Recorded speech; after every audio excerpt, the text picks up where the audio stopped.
ಫಲವನ್ನು ಕೊಡುತ್ತೆ ಅನ್ನುವ ಕಾರಣದಿಂದಾಗಿ ಬ್ರಹ್ಮವಾದಿಗಳು, ವೇದಜ್ಞರು ನಿರಂತರವಾಗಿ ಈ ಓಂ ತತ್ಸತ್ ಎನ್ನುವ 3 ನಾಮಗಳನ್ನ ವಿಧಾನೋಕ್ತವಾಗಿ ಅಂದ್ರೆ ಕ್ರಮಬದ್ಧವಾಗಿ ಶಾಸ್ತ್ರ ಹೇಗೋ ಕ್ರಮ ಬಿಟ್ಟು ಮಾಡುದು, ಓಂ ಅಂತ ಹೇಳುದು ಉಪಯೋಗ ಇಲ್ಲ. ಶಾಸ್ತ್ರದಲ್ಲಿ ಹೇಳಿದ ವಿಧಿಯನ್ನು ಅನುಸರಿಸಿ ಓಂಕಾರವನ್ನ ಪುರಸ್ಕರಿಸಿ ಯಜ್ಞವನ್ನು ನಡೆಸಿದ್ರಿಂದಾಗಿ ಅವರ ಯಜ್ಞಕ್ಕೆ ಪರಿಪೂರ್ಣವಾದ ಫಲ ಲಭ್ಯವಾಗುತ್ತೆ. ಇದು ಯಾರೋ ಸಾಮಾನ್ಯರಲ್ಲ, ಬ್ರಹ್ಮವಾದಿಗಳಾದವರೇ ಇಷ್ಟು ಎಚ್ಚರಿಕೆಯಿಂದ ಕರ್ತವ್ಯವನ್ನ ನಿರ್ವಹಣೆ ಮಾಡುತ್ತಾರೆ.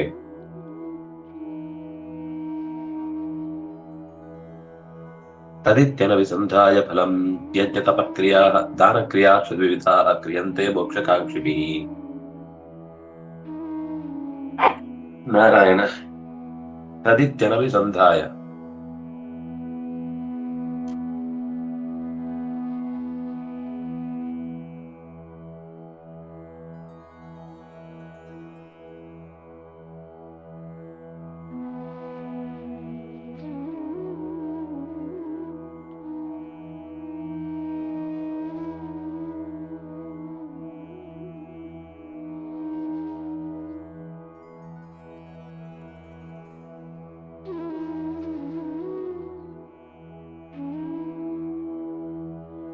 ಕೇಳಿಸ್ತಿದ್ಯಾ? ಶ್ರೂಯತೆ? ಈಗ ಕೇಳಿಸ್ತಿದೆ ಆಚಾರ್ಯ. ಓಂ ತತ್ ಸತ್ತಲ್ಲಿ ಓಂ ಅಂತ ಅಂದ್ರೆ ಓತ ಅಂದ್ರೆ ಅವನು ಎಲ್ಲಾರ ಒಳಗಡೆನೂ ಇದ್ದಾನೆ, ಎಲ್ಲಾ ಕಡೆನೂ ಇದ್ದಾನೆ ಅನ್ನೋದು. ಸತ ಅಂತ ಅಂದ್ರೆ ಓಂ ತತ್ ಶುಭ ಗುಣಗಳಿಂದ ಕೂಡಿದವನು ಸತ್. ಓಕೆ. ತತ್ ಅಂದ್ರೆ ತತ್ ಅಂದ್ರೆ ವೇದದಿಂದ ಪ್ರತಿಪಾದ್ಯನಾದಂತೆ ಪರಿಪೂರ್ಣನಾದವನು, ತುಂಬಿದವನು, ತುಂಬಿಕೊಂಡ ವೇದೋಕ್ತ ಗುಣಗಳಿಂದ ತುಂಬಿದವನು. ಅಂದ್ರೆ ಹಿಂದೆ ಓತಪುರೋತ ಅಂದ್ರೆ ಹೆಣೆಯುವುದು, ಎಲ್ಲವನ್ನು ಹೆಣೆದು ನಿಲ್ಲಿಸಿದ್ದಾನೆ ಅಂತ. ಎರಡನೇದು ತುಂಬಿಕೊಂಡಿದ್ದಾನೆ ಅಂತ. ಹೇಗೆ ತುಂಬಿಕೊಂಡಿದ್ದಾನೆ ಅಂದ್ರೆ ಗುಣಗಳಿಂದ ತುಂಬಿಕೊಂಡಿದ್ದಾನೆ ಅಂತ.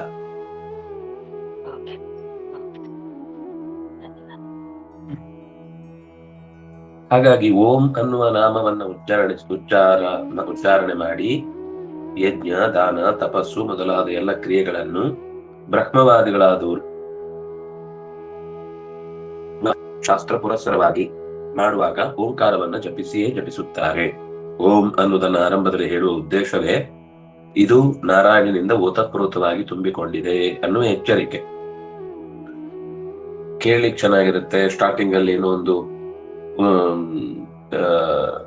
ಆಕರ್ಷಕವಾಗಿರುತ್ತೆ ಅನ್ನೋ ಅಷ್ಟೇ ಕಾರಣಕ್ಕಲ್ಲ ಓಂಕಾರ ಹೇಳುವುದು.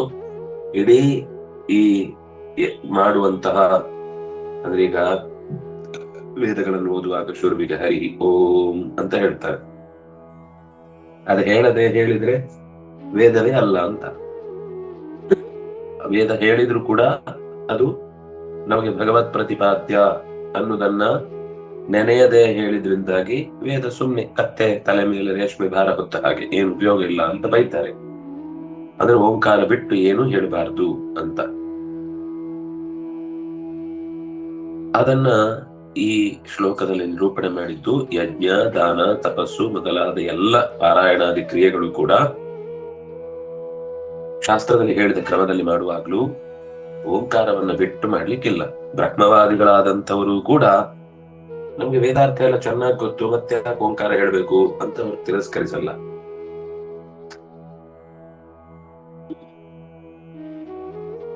ಅವರೂ ಕೂಡ ತಸ್ಮಾತ್ ಅದು ಭಗವಂತನ ವಿಶೇಷ ನಾಮ ಅನ್ನುವ ಕಾರಣಕ್ಕಾಗಿ ಓಂ ಅನ್ನೋದನ್ನು ಉದಾಹರಿಸಿಯೇ ಯಜ್ಞವನ್ನು, ದಾನವನ್ನು, ತಪಸ್ಸನ್ನು ನಡೆಸುತ್ತಾರೆ.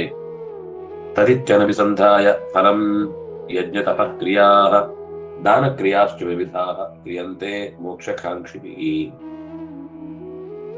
ತದಿತಿ ತತ್ ಅನ್ನುವ ಶಬ್ದದಿಂದ ಅನಭಿಸಂಧಾಯ ಅಂದ್ರೆ ಏನನ್ನು ಫಲವನ್ನು, ಫಲಂ ಅನಭಿಸಂಧಾಯ ಏನು ಪ್ರತಿಫಲಾಪೇಕ್ಷೆ ಇಲ್ಲದೆ ಯಜ್ಞದಾನ ತಪಸ್ಸು ಅನ್ನೋದನ್ನು ಮಾಡುವಾಗ ತತ್ ಅನ್ನುವ ಶಬ್ದವನ್ನ ಜೊತೆಗೆ ಸ್ಮರಿಸಿ ಹೇಳ್ಬೇಕಂತೆ. ಅಂದ್ರೆ ಇದು ಒಂದೊಂದೇ ಹೇಳ್ಬೇಕು ಅಂತಲ್ಲ, ಎಲ್ಲವನ್ನು ಸೇರಿಸಿ ಹೇಳುವುದು ಇದೆ. ಓಂ ತತ್ಸತ್ ಅಂತ ಹೇಳಿ ಶುರು ಮಾಡುವುದು ಇದೆ. ಫಲಂ ಅನಭಿಸಂಧಾಯ, ಫಲವನ್ನು ಬಯಸದೆ, ಯಜ್ಞದಾನ ತಪಕ್ರಿಯಾ, ಯಜ್ಞ ತಪಕ್ರಿಯಾ, ದಾನ ಕ್ರಿಯಾಶ್ಚ ವಿವಿಧ, ಯಾವುದೇ ದಾನ ಮಾಡಿದಾಗ್ಲೂ ಕೂಡ ಓಂ ತತ್ಸತ್, ಯಾವುದೇ ತಪಸ್ಸು ವ್ರತ ಅನುಷ್ಠಾನ ಮಾಡುವಾಗಲೂ ಕೂಡ ಓಂ ತತ್ಸತ್, ಯಜ್ಞವನ್ನು ನಡೆಸುವಾಗಲೂ ಆರಂಭದಲ್ಲಿ ಓಂ ತತ್ಸತ್ ಅಂತ ಮೋಕ್ಷ ಬಯಸುವವರು ಕ್ರಿಯಂತೆ. ಹೇಳುದಿಲ್ಲಲ್ಲ ಬಹಳ ಜನ ಅಂತ ನೀವು ಕೇಳ್ಬೋದು. ಯಾರಿಗೂ ಅದರ ಮಹತ್ವ ಗೊತ್ತಿಲ್ಲ ಅಂತ ಅಷ್ಟೇ ಅರ್ಥ. ಈಗ್ಲೇ ಮೋಕ್ಷ ಸಿಕ್ಕಿಬಿಟ್ರೆ ಮುಂದಿದ್ದಲ್ಲಿ ಇಲ್ಲಿ ಅನುಭವಿಸುವುದು ಯಾರು? ನಾವು ಇಷ್ಟೆಲ್ಲ ಗಳಿಸಿಟ್ಟದ್ದು ಇಲ್ಲಿ ವಿಶೇಷವಾಗಿ ಭೋಗವನ್ನ ಪಡಿಬೇಕು ಅಂತ. ನೀವು ಈಗಲೇ ಮೋಕ್ಷ ಕಳಿಸ್ಬಿಟ್ರೆ ಇದನ್ನೆಲ್ಲ ಕಷ್ಟಪಟ್ಟು ಸಂಪಾದಿಸಿದ್ದು ವ್ಯರ್ಥ ಆಗತ್ತಲ್ವಾ ಅಂತ ಅದನ್ನ ಗಣನೆಗೆ ತೆಗೆದುಕೊಳ್ಳಲ್ಲ. ಅದರಿಂದಾಗಿ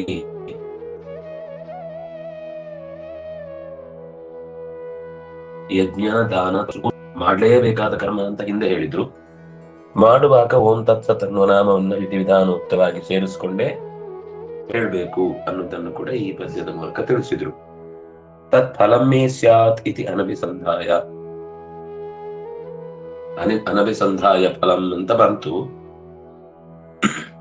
ಇದಕ್ಕೆ ಹೇಳಿದ ಯಜ್ಞದ ವಿಶೇಷ ಫಲವು ನನಗಾಗಲಿ ಅನ್ನುವ ಅಪೇಕ್ಷೆ ಇಲ್ಲದೆ ಅಂತ ಅರ್ಥ. ಅನಭಿಸಂಧಾಯ ಅಂದ್ರೆ ಈ ಯಜ್ಞಕ್ಕೊಂದು ವಿಶೇಷವಾದ ಏನೋ ಲೌಕಿಕ ಫಲವನ್ನ ಹೇಳಿದ್ದಾರೆ. ಆ ಫಲ ಮೇ ಸ್ಯಾತ್, ನನಗೂ ಆ ಫಲ ಸಿಗಲಿ ಅಂತ ಬಯಸದೆ, ಅದು ಹಿಂದೆ ಯುಕ್ತೈಹಿ ಅನ್ನುವ ಮಾತನ್ನ ಎಲ್ಲ ಕಡೆಗೆ ಅನ್ವಯ ಮಾಡಬೇಕು ಅಂತ ಆಚಾರ್ಯ ತಿಳಿಸಿದ್ದಾರೆ. ಭಗವದರ್ಪಣ ಬುದ್ಧಿಯ ಅನ್ನೋದಂತೂ ಕಾಮನ್, ಎಲ್ಲದಕ್ಕೂ ಸಮಾನ.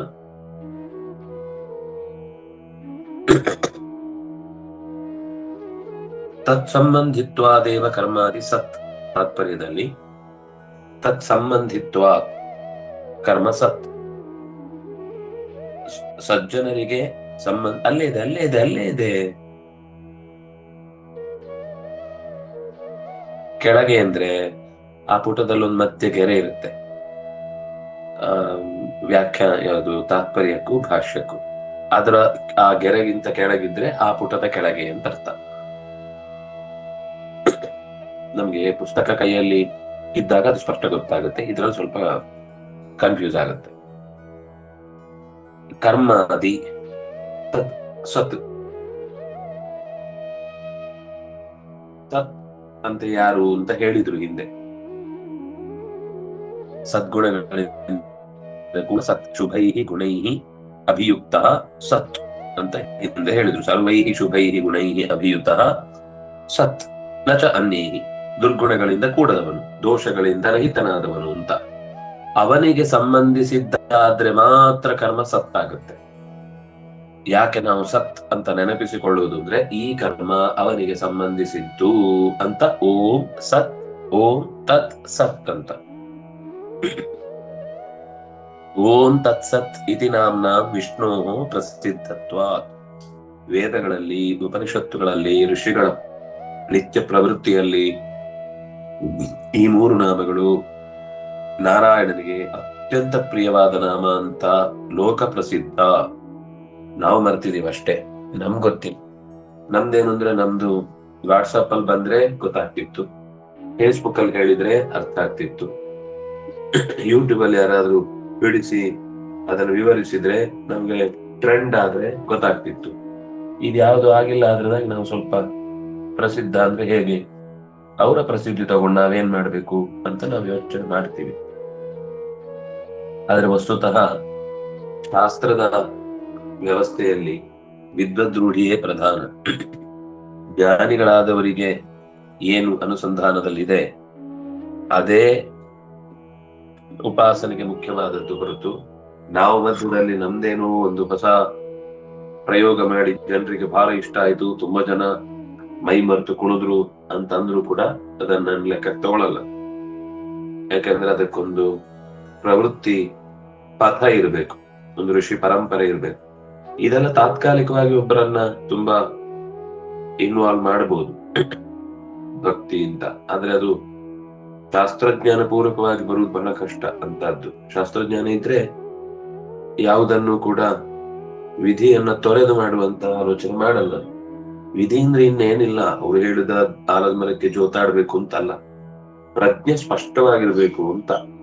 ಅಂದ್ರೆ ಇಲ್ಲ ತಾರತಮ್ಯ ಚೂರು ಆಚೆ ಈಚೆ ಆದ್ರೂ ತೊಂದ್ರೆ ಇಲ್ಲ, ಭಗವಂತನ ಗುಣವನ್ನ ಅನುಸಂಧಾನ ಮಾಡುವಾಗ ಅವನಿಗೆ ಒಂಚೂರು ದೋಷ ಇದೆ ಅಂತ ಆದ್ರೂ ಪರವಾಗಿಲ್ಲ, ಅಥವಾ ಅವನ ಭಕ್ತರಿಗೆ ಏನಾದ್ರೂ ಖಾಸಿ ಆದ್ರೂ ಅಡ್ಜಸ್ಟ್ ಮಾಡ್ಕೋತಾರೆ, ಅವರ ಗುಣವನ್ನು ನಾವು ತಪ್ಪಾಗಿ ಚಿಂತಿಸಿದ್ರು ಪರವಾಗಿಲ್ಲ, ಇದೆಲ್ಲ ನಡೆಯಲ್ಲ. ತಿಳಿದು ಮಾಡುವ ಎಚ್ಚರಿಕೆಗೇನೆ ಫಲ ವಿಶೇಷ. ತಿಳಿಯದೇ ಹೋಯಿತು ಅಂದ್ರೆ ಅದು ಅಪರಾಧವೇ ಆಗತ್ತೆ, ತಿಳ್ಕೊಳ್ಬೇಕು. ಯಾಕಂದ್ರೆ ಜೀವ ಸ್ವರೂಪದಲ್ಲಿ ಇರುವಂತದ್ದನ್ನ ಸ್ಪಷ್ಟ ಮಾಡ್ಕೊಳ್ಬೇಕು. ಯಾವತ್ತೂ ಕೂಡ ಇಂಪ್ರಿಂಟ್ ಏನಿರುತ್ತೆ ಮೂಲದಲ್ಲಿ, ಅದು ಯಾವತ್ತು ಹಾನಿಯಾಗುವಂತದ್ದಾಗಿರಲ್ಲ ಅಥವಾ ಅವ್ಯವಸ್ಥೆ ಆಗಿರಲ್ಲ. ಅಲ್ಲಿದ್ದ ಹಾಗೇನೆ ನಮಗೆ ಹೊರಗಿನಿಂದಲೂ ಕೂಡ ತಿಳುವಳಿಕೆ ಬಂದ್ರೆ ಆವಾಗ ಅದು ಜ್ಞಾನದ ಸ್ಪಷ್ಟತೆಯನ್ನು ಕೊಡುತ್ತೆ. ಹೀಗೆ ವಿಧಾನೋಕ್ತಾಹ ಅನ್ನೋದನ್ನ ಸ್ವಲ್ಪ ಗಮನಿಸಬೇಕಾದದ್ದು ಅನ್ನೋದಕ್ಕೋಸ್ಕರ ಆಚಾರ್ಯರು ಇದು ವಿಷ್ಣು ಅಥವಾ ಇದು ವಿಷ್ಣುವಿನಲ್ಲಿ ಓಂಕಾರ, ತತ್ ಮತ್ತು ಸತ್ ಅನ್ನುವ 3 ನಾಮ ಅತ್ಯಂತ ಪ್ರಸಿದ್ಧ. ಯಾಕದು ಓಂಕಾರಕ್ಕಷ್ಟು ಮಹತ್ವ? ಅದಕ್ಕೆ ಹೇಳಿದ್ರು ಸ್ರವತ್ಯನೋಂಕೃತಂ ಬ್ರಹ್ಮ ಪುರಸ್ತಾಚ್ಯ ಪರಿಸ್ತಾಚ್ಯ ವಿಶೀರ್ಯತೆ. ಅನೋಂಕೃತಂ ಬ್ರಹ್ಮ ಪುರಸ್ತಾತ್ ಪರಸ್ತಾಚ್ಯ ವಿಶೀರ್ಯತೆ. ವಿಶೀರ್ಯತೆ ಅಂದ್ರೆ ಸೋರಿ ಹೋಗುತ್ತೆ. ಪುರಸ್ತಾತ್ ಅಂದ್ರೆ ಮೊದಲಿಗೆ, ಪರಸ್ತಾತ್ ಅಂತಂದ್ರೆ ಕೊನೆಗೆ. ಅನೋಂಕೃತಂ ಬ್ರಹ್ಮ, ಓಂಕಾರ ಅನ್ನುವುದನ್ನ ಮಂತ್ರದ ಅಥವಾ ವೇದದ ಅಥವಾ ಸೂತ್ರದ ತುದಿ ಮೊದಲಲ್ಲಿ ಹಾಕದೆ ನಾವು ಅದನ್ನ ಪಾರಾಯಣ ಮಾಡಿದೆವು ಅಂತಂದ್ರೆ ಅದು ಸ್ರವತಿ. ಅದರ ಶಕ್ತಿ ಸಂಪುಟಾಕಾರವಲ್ಲದ ಪೆಟ್ಟಿಗೆಯಲ್ಲಿ ಬಿದ್ದು ಹೋಗುವಂತೆ, ಶಾಲಗ್ರಾಮದಿಗಳು ನಿಲ್ಲದಂತೆ ಅಥವಾ ಅದರಲ್ಲಿ ಹಾಕಿದ ಪದಾರ್ಥಗಳು ಸೋರಿ ಹೋಗುವಂತೆ ಶಕ್ತಿಯು ಕೂಡ ಸೋರಿ ಹೋಗುತ್ತೆ. ಅದು ಜಪಿಸುವಾಗ್ಲೇ ಆ ಮಂತ್ರದಲ್ಲಿ ಏನಿರಲ್ಲ ಅದನ್ನ ಇರಲ್ಲ ಅಂದ್ರೆ ಮೂಲಭೂತವಾಗಿರುತ್ತೆ, ಆದ್ರೆ ಅದು ಮನುಷ್ಯನ ಧ್ವನಿ ಸೇರಿದಾಗ ಅದು ಶಕ್ತಿ ಜನರೇಟ್ ಆಗುತ್ತೆ. ಯಾಕಂದ್ರೆ ಮನುಷ್ಯನ ದೇಹ ತಂತಿ, ಅದು ವೀಣೆ. ಆ ಅದ್ಭುತವಾದ ವೀಣೆಯಲ್ಲಿ ಅನುರಣನ ಉಂಟಾದಾಗ ಅದರಲ್ಲೊಂದು ಶಕ್ತಿ ಜಾಗೃತವಾಗುತ್ತೆ. ಶಬ್ದಕ್ಕೆ ಇರುವಷ್ಟು ಶಕ್ತಿ ಬಹುಶಃ ಬೇರೆ ಹೊರಗಿನಿಂದ ಇರುವ ಶಕ್ತಿಯನ್ನ ನಾವು ಅದರ ಜೊತೆ ಕಂಪೇರ್ ಮಾಡ್ಲಿಕ್ಕೂ ಆಗಲ್ಲ, ಅಷ್ಟು ಅದ್ಭುತ ಅದು. ಆ ಶಕ್ತಿಯನ್ನ ಧಾರಣೆ ಮಾಡಬೇಕು ಅಂದ್ರೆ ನಾವು ಅದಕ್ಕೆ ಸರಿಯಾಗಿ ಪ್ರಿಪರೇಷನ್ ಇರಬೇಕು. ಏನು ಪ್ರಿಪರೇಷನ್ ಅಂದ್ರೆ, ಓಂ ಅನ್ನುವುದು ಅದಕ್ಕೆ ಸಂಪುಟಾಕಾರವಾಗಿ ನಾದವನ್ನ ಜೋಡಿಸಿದಾಗ ಶಕ್ತಿ ಹ್ರಾಸ ಆಗುವುದಿಲ್ಲ, ಶಕ್ತಿ ಸೋರಿ ಹೋಗುವುದಿಲ್ಲ.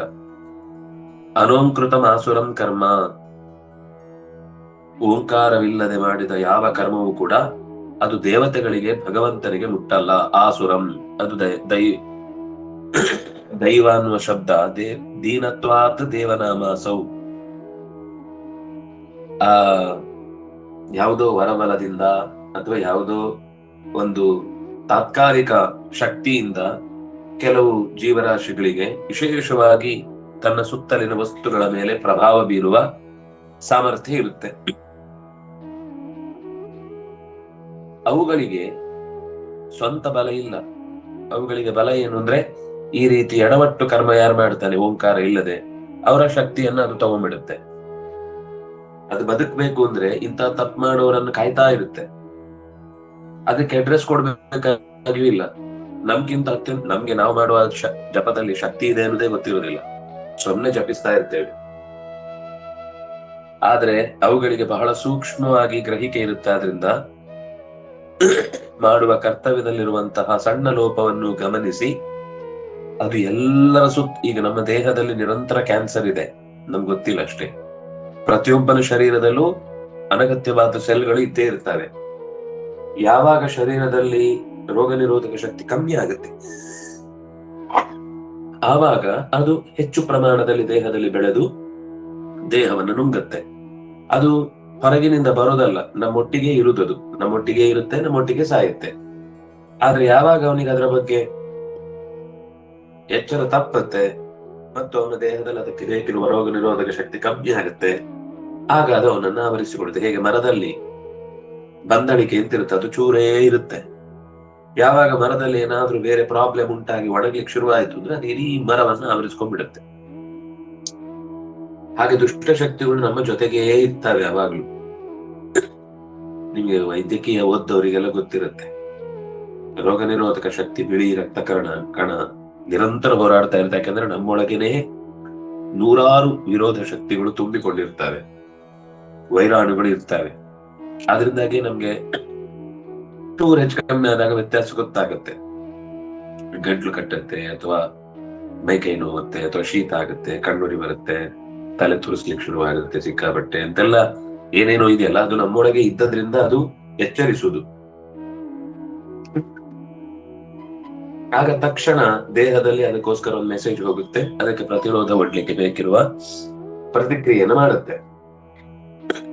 ಆದ್ರೆ ಅದಕ್ಕೆ ಬೇಕಾದ ಸ್ಟಾಕ್ ಇಲ್ಲದೆ ಹೋದಾಗ ಬಿಳಿ ರಕ್ತ ಕಣಗಳು ಡಲ್ ಆಯ್ತು ಅಂದ್ರೆ ಹೇಗೆ ಶರೀರ ನಾಶ ಆಗುತ್ತೋ ಹಾಗೆ ನಾವು ಮಾಡುವ ಸತ್ಕರ್ಮದ ಪುಣ್ಯವನ್ನ ಸದಾ ನುಂಗ್ಲಿಕ್ಕೆ ಕಾಯುವಂತಹ ನೂರಾರು ದುಷ್ಟಶಕ್ತಿಗಳು, ಅದು ನಮ್ಮ ಸಿಟ್ಟಿನ ರೂಪದಲ್ಲಿರಬಹುದು, ಅಸೂಯೆಯ ರೂಪದಲ್ಲಿರಬಹುದು. ಈ ಸಿಟ್ಟು, ಅಸೂಯೆ ಇವೆಲ್ಲವೂ ಕೂಡ ಒಂದು ಜೀವ ಇರುವಂತಹ ರಾಕ್ಷಸಗಳೇ. ಅದು ನಮ್ಮಲ್ಲಿ ಪ್ರಭಾವಿಸುವಾಗ ವೈದ್ಯಕೀಯದಲ್ಲಿ ನಮ್ಮ ನರಗಳಲ್ಲಿ ಯಾವುದೋ ಒಂದು ರೀತಿಯ ರಾಸಾಯನಿಕ ಪ್ರವೃತ್ತಿ ಉಂಟಾದಾಗ ದೇಹದ ಎನರ್ಜಿ ಅನ್ನೋದು ಬೇರೆ ಬೇರೆ ರೀತಿಯಲ್ಲಿ ಫ್ಲೋ ಆಗುತ್ತೆ ಅಂತ ಹೇಳುತ್ತೆ. ಆದ್ರೆ ಅದರ ಮೂಲ ಒಳಗಿನ ಗುಟ್ಟೇನು ಅಂದ್ರೆ ಅದನ್ನೇ ಅಚ್ಯುತಾನಂತ ಗೋವಿಂದ ನಾಮೋಚ್ಚಾರಣ ಭೀಷಿತಾ ನಶ್ಯಂತ ಸಕಲಾಹ ರೋಗಾಹ. ಈ ರೋಗಗಳಿಗೆ, ಭಾವಗಳಿಗೆ, ಅಂದ್ರೆ ಕೆಡುಕಾದ ಭಾವಗಳಿಗೆ ರಾಕ್ಷಸ ಪ್ರವೃತ್ತಿಯಿಂದ ಕೆಲಸ ಮಾಡುವ, ಪ್ರೇರೇಪಿಸುವ ಶಕ್ತಿಗಳಿವೆ. ಕೂಡ್ಲೆ ಕೋಪ ಬರುತ್ತಾ, ನಮ್ಮ ಅಷ್ಟೊತ್ತಿನ ಏಕಾಗ್ರತೆ ಭಂಗವಾಗುತ್ತೆ. ಕೂಡ್ಲೆ ಆಸೆ ಆಗುತ್ತಾ, ಅಲ್ಲಿಂದ ಮನಸ್ಥಿತಿ ಕದಲಿ ಹೋಗುತ್ತೆ. ಕೂಡ್ಲೆ ಅದು ನನಗೇ ಬೇಕು ಅನ್ನೋ ಲೋಭ ಆಗುತ್ತಾ, ಆ ಜಾಗದಿಂದ ಎದ್ದು ಹೋಗ್ತೇವೆ. ಇದೆಲ್ಲ ನಾವು ಮಾಡುವ ಸತ್ಕರ್ಮವನ್ನ ಎಳೆದಾಡ್ಲಿಕ್ಕೆ ಕಾಯುವಂತಹ ದುಷ್ಟಶಕ್ತಿಗಳ ಸ್ವರೂಪ. ರಾಕ್ಷಸ ಅಂತಂದ್ರೆ ಕೋಡ್ ಹಿಡಿದು ದಾಡೆ ಹೊತ್ತು ಕೆಂಪು ಕಣ್ಣುಗಳಿಂದ ಬಂದು ನಮ್ಮನ್ನು ದಾಳಿ ಮಾಡಬೇಕಾಗಿಲ್ಲ. ಇದು ನಿತ್ಯ, ಈಗ ಯಾವುದೋ ಒಂದು ವರ್ಷಕ್ಕೊಮ್ಮೆ ಬರುವಂತದ್ದಲ್ಲ. ನಮ್ಮ ಪ್ರತಿ ಕ್ಷಣದಲ್ಲೂ ನಮ್ಗೆ ಅಸಹಾಯಕತೆ ಕಾಡುವಾಗ ಸಿಟ್ಟು ಬರುದು, ಅಥವಾ ದೌರ್ಬಲ್ಯ ಕಾಡಿದಾಗ ರೇಗುದು, ಅಥವಾ ನಾವು ಬೇಸರ ಮಾಡಿಕೊಂಡು ಪೂರ್ತಿ ತಗ್ಗಿ ಹೋಗುದು. ಅಂದ್ರೆ ನಮ್ಮ ದೇಹದ ಒಳಗಿನಿಂದ ಆತ್ಮಶಕ್ತಿಯನ್ನು ಜಾಗೃತಗೊಳ್ಳದಂತೆ ಒಂದು ಶಕ್ತಿ ಕೆಲಸ ಮಾಡಿದಾಗ ನಮ್ಮ ಉತ್ಸಾಹವನ್ನು ಕುಗ್ಗಿಸಿ ಬಿಡುತ್ತದೆ, ಬೇಸರ ಬರುವಂತೆ ಮಾಡುತ್ತೆ, ಏನನ್ನೂ ಕೆಲಸ ಮಾಡ್ಲಿಕ್ಕೆ ಬಿಡಲ್ಲ. ಅದಕ್ಕೆ ದೊಡ್ಡವರ ವರ್ತನೆಯಲ್ಲಿ ಇಂಥ ಪ್ರವೃತ್ತಿಗಳು ಉಂಟಾದಾಗ ಅದಕ್ಕೆ ಮನಸ್ಸು ಯಾವಾಗ ಅವನ ಹತೋಟಿಯಲ್ಲಿ ಇರುತ್ತೆ, ಅಥವಾ ಅದಕ್ಕೋಸ್ಕರನೇ ಮನಸ್ಸನ್ನ ಗೆಲ್ಲಬೇಕು ಅಂತ ಹೇಳಿದ್ದು. ಇವೆಲ್ಲ ಬರ್ತಾ ಇರ್ತವೆ, ಬಂದ ಮೇಲೆ ಅದನ್ನ ಬಡದು ಕೂಡಿಸದೆ ಹೋದ್ರೆ ಅವುಗಳೇ ನಮ್ಮ ಮೇಲೆ ದಾಳಿ ಮಾಡ್ತವೆ. ಹಾಗೇನೆ ಹೇಗೆ ಮನಸ್ಸನ್ನ ನಿಗ್ರಹಿಸಿದ್ರೆ ದುಃಖ ಅನ್ನೋದು ಶಮನ ಆಗುತ್ತೋ, ಸಿಟ್ಟು ಅನ್ನೋದು ಕಂಟ್ರೋಲಿಗೆ ಬರುತ್ತೋ, ಹಾಗೆ ಹೊರಗಿನಿಂದ ನಾವು ಮಾಡುವ ಮಂತ್ರ ಜಪದ ನಿಯಂತ್ರಣವನ್ನು ಮಾಡ್ಲಿಕ್ಕೆ ಬರ್ತಾ ಇರುವ ರಾಕ್ಷಸರ ಗುಂಪನ್ನ ಚದುರಿಸ್ಲಿಕ್ಕೆ ನಾವು ಓಂಕಾರವನ್ನ, ಅಂದ್ರೆ ಅವನ ನಾಮಸ್ಮರಣೆ, ಭಗವಂತನ ಎಚ್ಚರವನ್ನ ಸಂಪಾದಿಸಬೇಕಾದದ್ದು ನಿರಂತರ. ಬರೀ ಓಂ ಹೇಳಿದ್ರೆ ಸಾಕಾಗುವುದಿಲ್ಲ. ಓತಪ್ರೋತವಾಗಿ ಜಗತ್ತಿನ ಪ್ರತಿ ಘಟನೆಯಲ್ಲೂ ಅವನು ತುಂಬಿದ್ದಾನೆ. ಎದುರಾಳಿ ಏನೇ ಮಾಡಿದ್ರು ಕೂಡ ಅವನು ಮಾಡಿದ್ದಲ್ಲ, ಅವನೊಂದ್ ನೆಪ ಅಷ್ಟೇ. ಅವನಲ್ಲಿ ನಿಂತು ಓತಪ್ರೋತವಾಗಿ ತುಂಬಿದವನು ಭಗವಂತನೇ. ನನ್ನ ಕರ್ಮವನ್ನ ಅವನ ಮೂಲಕ ನಿಂತು ನನಗೆ ಬಯಸ್ತಾ ಇದ್ದಾನೆ, ಹೊಡಿಸ್ತಾ ಇದ್ದಾನೆ, ಕಿರಿಸ್ತಾ ಇದ್ದಾನೆ. ಅದಕ್ಕೆ ನಾವು ಪ್ರತಿಯಾಗಿ ಸ್ವಾರ್ಥ ವ್ಯಕ್ತಪಡಿಸದೆ ಶಿಕ್ಷೆ ಕೊಡೋದ್ರಲ್ಲಿ ಏನೂ ದೋಷ ಇಲ್ಲ. ಸ್ವಾರ್ಥಿಯಾಗಿ ನಾವು ಕಂಟ್ರೋಲ್ ತಪ್ಪಿ ಹೊಟ್ಟೆ ಕಿಚ್ಚು ಮಾಡ್ತೇವೆ ಅಥವಾ ಸಿಟ್ಟು ಮಾಡ್ಕೋತೇವೆ ಅಂದ್ರೆ ನಮ್ದು ಕರ್ಮ ಮತ್ತಷ್ಟು ಡಬಲ್ ಆಯ್ತು. ಪ್ರತಿಕ್ರಿಯೆ ಅತ್ಯಂತ ಶಾಂತವಾಗಿದ್ರೆ ತಪ್ಪೇ ಅಲ್ಲ. ಅಂದ್ರೆ ನಮ್ಮ ನಿಯಂತ್ರಣ ಮೀರುವುದು, ನಮ್ಮ ಎಚ್ಚರ ತಪ್ಪುವುದು ಆದಾಗ ಅದು ಅಂಟತ್ತೆ, ಲೇಪ ಆಗತ್ತೆ ಕರ್ಮ. ಪಾಪಗಳ ಪಟ್ಟಿಯಲ್ಲಿ ಅದು ಲೆಕ್ಕಕ್ಕೆ ಬರುತ್ತೆ. ಆದ್ರೆ ಆ ವಿರೋಧವನ್ನು ವ್ಯಕ್ತಪಡಿಸುವಾಗ್ಲೂ ಅಗತ್ಯವಾದದ್ರ ಆಗಿದ್ದನ್ನ ಮಾತ್ರ ವಿರೋಧಿಸ್ತೇನೆ, ಇಲ್ಲ ಅಂದ್ರೆ ಅದರ ಬಗ್ಗೆ ತಲೆ ಕೆಡಿಸ್ಕೊಳ್ಳಿ. ಅವನನ್ನು ವಿರೋಧಿಸಿ ಉಪಯೋಗ ಇಲ್ಲ ಅಂತ ಗೊತ್ತಾದ್ರೆ ವಿರೋಧ ಮಾಡಿ ಏನು ಉಪಯೋಗ? ದೈವ ಇದೆ ಅಂತ ಉದಾಸೀನನಾಗಿ ದೂರಕ್ಕೆ ಬಂದ್ಬಿಡುದು ಎಷ್ಟೋ ಬೆಟರ್.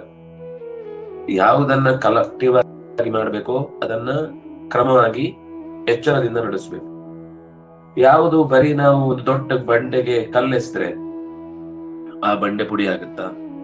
ನಮ್ಮ ಸಮಯ ವ್ಯರ್ಥ ಆಗುತ್ತಷ್ಟೇ. ಅದನ್ನ ಬೇರೆ ರೀತಿಯಿಂದ ಮಟ್ಟ ಹಾಕುವ ಪ್ರಯತ್ನ ಮಾಡ್ಬೇಕಷ್ಟೇ ಬಿಟ್ರೆ ನಾನೇನೋ ಮಾಡಿ ಬಿಡ್ತೇನೆ ಅನ್ನುವ ಹಠಕ್ಕೆ ಬಿದ್ದು ತಲೆಗೆ ಬಂಡೆಯನ್ನ ಡಿಕ್ಕಿ ಹೊಡೆಯುವ ದುಸ್ಥಿತಿಯನ್ನ ತಂದ್ಕೋಬಾರದು.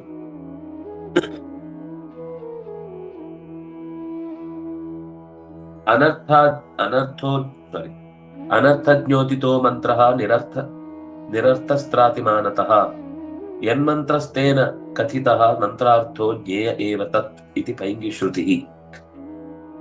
ಈ ಹಿಂದೆ ಹೇಳಿದ ಓಂಕಾರಕ್ಕೆ ಸಂಬಂಧಿಸಿದ 2 ಮಾತುಗಳು ಕೂಡ ಇದು ಶ್ರುತಿಯಲ್ಲಿ ಹೇಳಿದ ಮಾತು.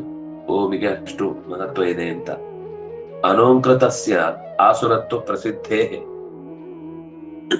ಅನೋಂಕೃತವಾದ ಯಾವ ಕ್ರಿಯೆಗಳು ಕೂಡ, ಅದು ಯಜ್ಞ ಇರ್ಬೋದು, ದಾನ ಇರ್ಬೋದು, ತಪಸ್ಸಿರ್ಬೋದು, ಪಾರಾಯಣ ಇರ್ಬೋದು, ಮಂತ್ರ ಇರ್ಬೋದು, ಜಪ ಇರ್ಬೋದು, ಎಲ್ಲವೂ ಕೂಡ ಆಸುರಿ ಭಾವವನ್ನು ಹೊಂದುತ್ತೆ. ನಮ್ಗೆ ಈಗ ಎಷ್ಟೋ ಸತಿ ಗೊತ್ತಾಗ್ಬೋದು, ನಾವ್ ಎಷ್ಟೋ ಮಾಡಿದ್ರು ಯಾಕೆ ಅದರ ಫಲವನ್ನು ಉಂಟಾ ಇಲ್ಲ, ಅಥವಾ ಅದರ ವಿಶೇಷ ಬಲವನ್ನ ನಾವು ಅನುಭವಿಸ್ತಾ ಇಲ್ಲ ಅಂದ್ರೆ ನಾವು ಮೊದಲು ಯಾವುದೋ ಒಂದು ಲೋಪದೋಷಗಳಿಂದ ಕೂಡಿ ಏನ್ ಮಾಡ್ತಾ ಇದ್ದೇನೆ ಅಂತ ಗೊತ್ತಾಗುತ್ತೆ.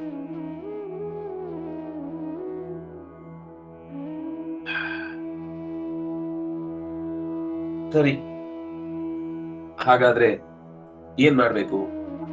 ಸರಿ, ಓಂಕಾರ ಹೇಳಿದ ಆಯ್ತಾ ಅಂದ್ರೆ ಇಲ್ಲ. ಅನರ್ಥಜ್ಞೋತಿತೋ ಮಂತ್ರ ನಿರರ್ಥಸ್ತ್ರಾತ್ಮಾನತಃ. ಅನರ್ಥಜ್ಞ ಭಾರಿ ಮಂತ್ರ ಕಲ್ತಿರ್ತಾನೆ, ನಿರಂತರ ಹೇಳ್ತಿರ್ತಾನೆ, ಆದ್ರೆ ಅರ್ಥ ಗೊತ್ತೇ ಇಲ್ಲ ಅಂದ್ರೆ, ಅದರ ಬಗ್ಗೆ ಎಚ್ಚರವೂ ಇಲ್ಲ, ಅದರ ಬಗ್ಗೆ ಕಾಳಜಿಯೂ ಇಲ್ಲ, ಕೇವಲ ನಾನು ಕಲ್ತು ಎಲ್ಲರ ಮುಂದೆ ನನ್ನ ವೇದಜ್ಞತ್ವವನ್ನು ಪ್ರದರ್ಶಿಸಬೇಕು ಅಂತ ಅನ್ನೋದು ಮಾತ್ರ ಅವನಿಗೆ ತಲೆಯಲ್ಲಿ ಕೂತಿದೆ ಅಂದ್ರೆ ನಿರರ್ಥ, ಯಾವ ಪ್ರಯೋಜನವನ್ನು ಉಂಟು ಮಾಡುವುದಿಲ್ಲ. ನಿರರ್ಥಸ್ತ್ರಾತಿಮಾನತ, ಅವನನ್ನು ಯಾವ ರೀತಿಯಿಂದಲೂ ಕೂಡ ಕಾಪಾಡುವುದಕ್ಕೆ ಅದಕ್ಕೆ ಶಕ್ತಿ ಇರುವುದಿಲ್ಲ. ಅದಾಗತ್ತಷ್ಟೇ, ಒಂದು ತಾತ್ಕಾಲಿಕವಾದ ಶಬ್ದ ಪ್ರಯೋಗದಿಂದ ಏನು ಲಾಭ ಆಗ್ಬೇಕೋ ಆ ಲಾಭ ಆಗುತ್ತೆ, ತಾತ್ಕಾಲಿಕ ಫಲ ಸಿಗುತ್ತೆ, ಇಲ್ಲ ಅಂತಿಲ್ಲ. ಆದ್ರೆ ಪ್ರಧಾನವಾದ ಅರ್ಥ ಪುಮರ್ಥ ಏನಿದೆ, ಮೋಕ್ಷ, ಆ ಫಲದ ಕಡೆಗೆ ಅವನನ್ನು ಕರ್ಕೊಂಡು ಹೋಗುದಿಲ್ಲ. ಯನ್ಮಂತ್ರಸ್ತೇನ ಕಥಿತಃ, ಯಾವುದು ಮಂತ್ರ ಅಂದ್ರೆ ಮಾನತಃ ಯನ್ಮಂತ್ರ, ತಿಳಿದು ಯಾವ ಮಂತ್ರವನ್ನು ನಾವು ಮಾಡ್ತೇವೆ, ತೇನ ಕಥಿತಃ ಮಂತ್ರಾರ್ಥ ಜ್ಞೇಯ ಏವ ತತ್. ಮಂತ್ರಾರ್ಥ ತಿಳಿಲೇಬೇಕು, ಮಂತ್ರಾರ್ಥದ ಅರ್ಥ ಅವನೇ ಅಂತ ಗೊತ್ತಿರಬೇಕು, ಆಗ ಆ ಮಂತ್ರ ಫಲಿಸತ್ತೆ, ಇಲ್ಲ ಅಂದ್ರೆ ಬಳಸತ್ತೆ.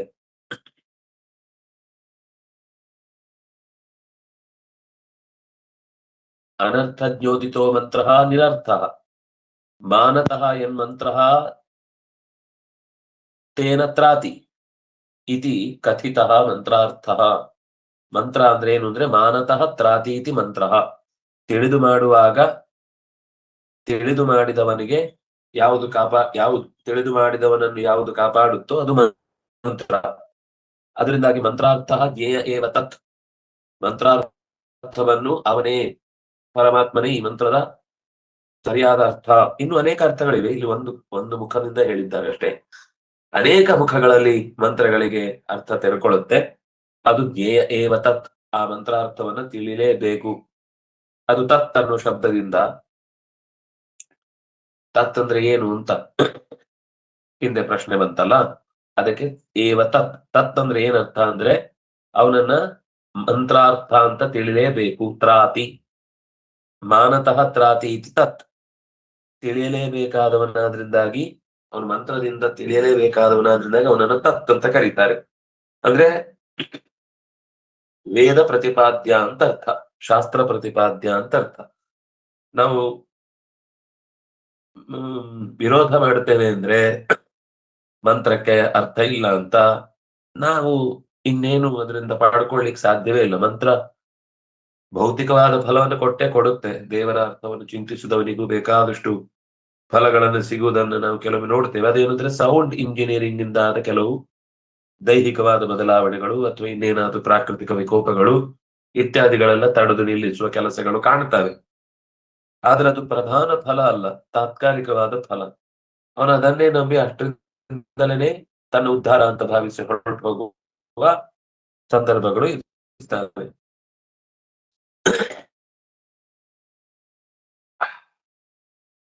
ಸರಿ, ಇನ್ನು ಮುಂದೆ ತತ್ಶಬ್ದದಲ್ಲಿ ಇನ್ನಷ್ಟು ವಿಶೇಷ ಸಾತ್ವಿಕ ಭಾವ ಸತ್ ಅನ್ನುವ ಪದವನ್ನು ಹೇಳ್ತಾರೆ. ನಾಳೆ ಅದರ ಮುಂದಿನ ಚಿಂತನೆಯನ್ನು ಮಾಡೋಣ. ಶ್ರೀಹರಿ ಪ್ರಿಯತಾಂ ಶ್ರೀಕೃಷ್ಣ ಅರ್ಪಣಿಸ್ತು.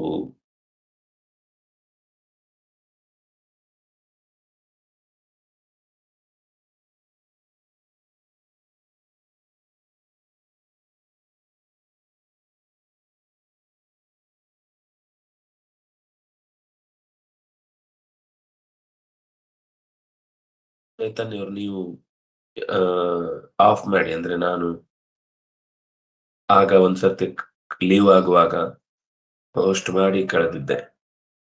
ನೀವೇ ಆಫ್ ಮಾಡ್ಬೇಕೀಗ.